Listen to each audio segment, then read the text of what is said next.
So here's a problem that I don't know what the right answer is, and I've never been able to figure this out, and I don't think that there is a right answer. So, we're coming to a point in this world where we have ultra wealthy people, and they earn it through basically their own accord, right? Like there is, obviously there's a whole bunch of political strategy, a whole bunch of, lots of stuff that goes on behind it. I'm not going to sort of get into any of that stuff, but let's assume that it's of their own accord. And they did it, completely legitimately and all that kind of stuff. And we have ultra wealthy people, right?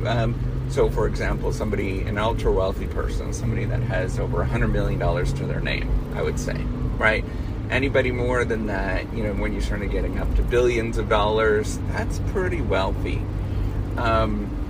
Even $100 million, if you think about how much, so if you invest it just broadly in, in the stock market, in the index fund, you're making 8 to 12% per year, right? So 10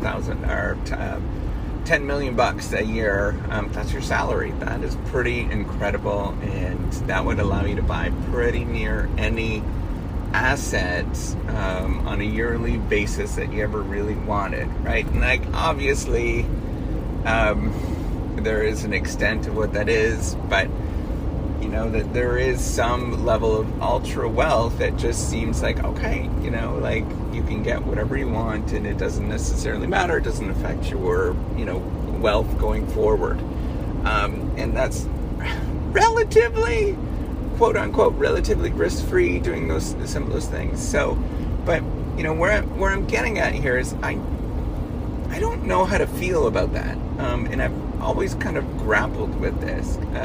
As somebody that grew up in a very religious family, Roman Catholic family, it was frowned upon to have too much wealth, and being you should be very charitable with who you are and all that kind of stuff. However, the challenge is that even with that ultra wealth, you could probably be extremely generous, right? So I was thinking about, when I was back in the day, 1999, I was still in university in my undergraduate program in engineering, and Bill Gates was worth about $99 billion at the time, somewhere around there. And I had this sort of feeling. I was like, there's no person in this earth that should ever earn that much money. And I had this real jaded feeling about him, right? Like I was like, who is this guy? Who is this? This guy is just kind of, it was almost like disgust at that point, because it felt like they were taking a tremendous amount of resources and money from everybody, right? It sort of feels like resource extraction. It's not true, but I'm not going to get into that, but in general, it was pretty legit, and he created a tremendous amount of wealth. So I had those feelings of kind of disgust, and I still kind of have feelings of that with the ultra wealthy, but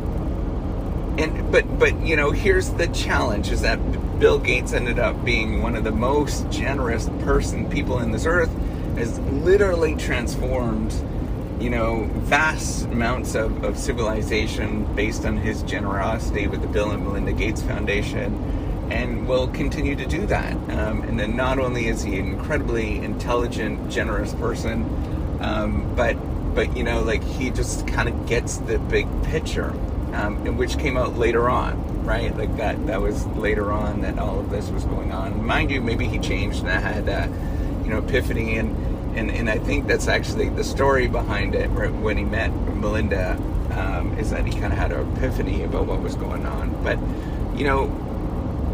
the challenge that I feel is, so somebody that is worth $1 billion, they could be some of the most generous people in the entire world, and they could still be very worth $1 billion. But even still, if it was accumulated legitimately, like anybody else, let's say somebody else that has $10,000 to their name, it's just through savings and investing, all that kind of stuff, they got to the same way in similar circumstance. The only difference is situational, right? That it's very likely that they got to some of those positions through luck, through, not only hard work, but luck, family position, all that kind of stuff. But that is just chance and situational, right? Like there is really no reason why, that there is not necessarily a good reason when I think through it. Every time I think through it, like, of me feeling like that. And I don't quite understand why I feel, it's not envy. I don't think it's envy. I mean, that could be a component of it, of me sort of puzzling through this. It could be envy. But it's more of like, you don't need that, so you don't need so much wealth, right? Like, what does the world actually have?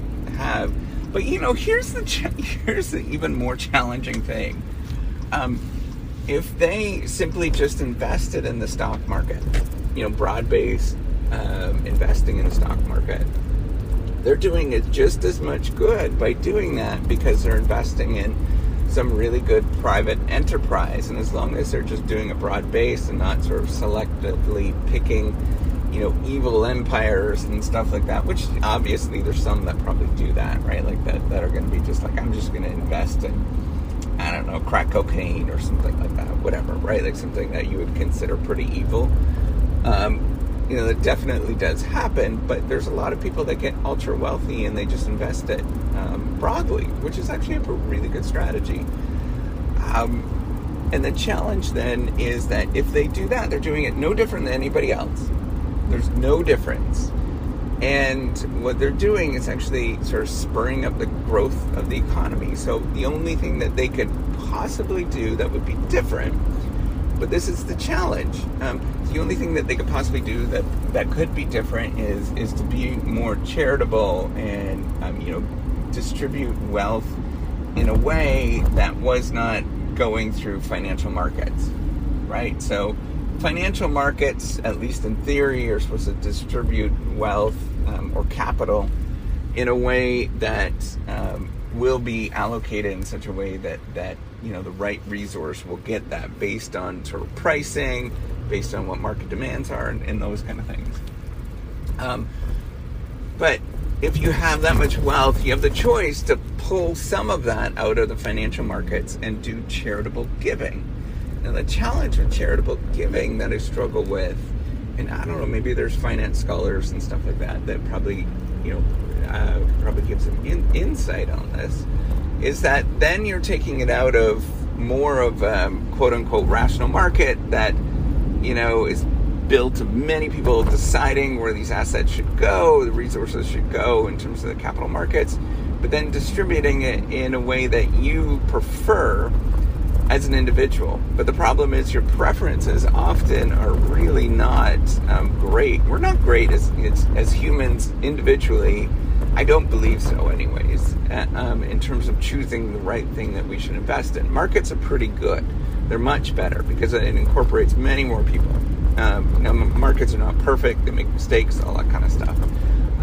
But in the long run, they tend to allocate in a little bit more of an effective way than individuals. But if we do that and we put that into charitable giving, then you are letting your own personal preferences sort of dictate where that goes. And people have like strange personal preferences, right? So me, part of what I want to do is invest in science and technology and innovation, right? So I'm big about this whole reciprocity project. Thankfully, my wife is letting me sort of do that kind of thing. But then there's people that might want to invest in something that I'm just like, I don't get it. Like, I don't know, the dung beetle, for example, and looking at or ensuring the survival of the dung beetle or their puppy dog or something like that I don't get. But it doesn't mean that is morally wrong, and it's not right for them, right? So that is the challenge that I really struggle with this, is like, I don't know what to do with it in terms of understanding ultra wealth, and I don't know where to place it. it's a real sort of challenging thing as we become, as technology becomes more connected. We have sort of increasing chances of stumbling across ultra wealth. More people are going to stumble across ultra wealth, and then what do we do with that, right? So should we distribute it? Should we take it away? But then if you take it away, right, and sort of do redistribution, which is an argument that makes a heck of a lot of sense to me, right? Like a lot of sense. Redistribution to everybody, right? In terms of a gradient income tax, for example, right? Where as you make more and more money, and then you have the ultra wealth that gets taxed pretty heavily. That makes total sense to me. But however, where does that line lie? Then we're allocating it to probably not as efficient as a resource allocation technique. Taxation is not perfect. There's a lot of costs that are involved with that. And then the other thing is it's a huge disincentive for anybody that is going to try to become, ultra wealthy, right? So, and we see this, right? This is a conversation that I think that I've heard about. I haven't seen it firsthand, but, Elon Musk has been sort of having this discussion with where he locates and stuff. I don't really care about it. I'm focused on my own self, my own stuff. But, if that's the case, I heard through the rumor mill, I don't know if that's true. If that's the case, then people do that, right? They look at it, and that's really rational, right? Like, that person that has that much wealth is going to look at sort of the best tax deals you can get, just like everybody else, right? If somebody has $10,000 from their name, they're going to look for the resource allocation sort of, or the taxation policies that sort of benefit the most. And that's just being totally normal human being. But then when we see somebody that has ultra wealth doing that, we have sort of emotional reaction to it. And there's a lot to unpack. There's a lot that's going on. I don't think we have a good sense of this and what is going on. I don't think that there is one right answer. I think that there's a ton of stuff going on there. But it's an interesting problem to puzzle about and to think about. And I don't know what the right answer is in terms of how do we deal with this, right? As you start unpacking it and thinking about it in kind of a logical sense, it is a lot more trickier than one would ever think of like, it's not just a matter of, well, we should just take all of that money away and give it to somebody else. What is the line at which we sort of define what ultra wealth is, right? That's another sort of challenge, right? Like, somebody that has $100,000 is 10 times more wealthy than somebody that has, $10,000. Is that person considered ultra wealthy? I don't know. And I really just don't, I don't understand, or I can't sort of figure this out. I don't think I'm ever going to figure this out, is what I'm getting at. And that's totally fine. But it's a problem that we have to think about, puzzle about, think about, and wrestle with. I don't think we'll ever get there. Perhaps some, philosophers from many years ago have a better understanding of some of these debates, but I think that this is a weird new cultural phenomenon given the state of technology, the state of democracy that we have, that nobody else has sort of wrestled with before. I don't know. I think we have a lot to learn in terms of dealing with this, and interesting puzzles to deal with. All right, take care and have a wonderful day. Bye.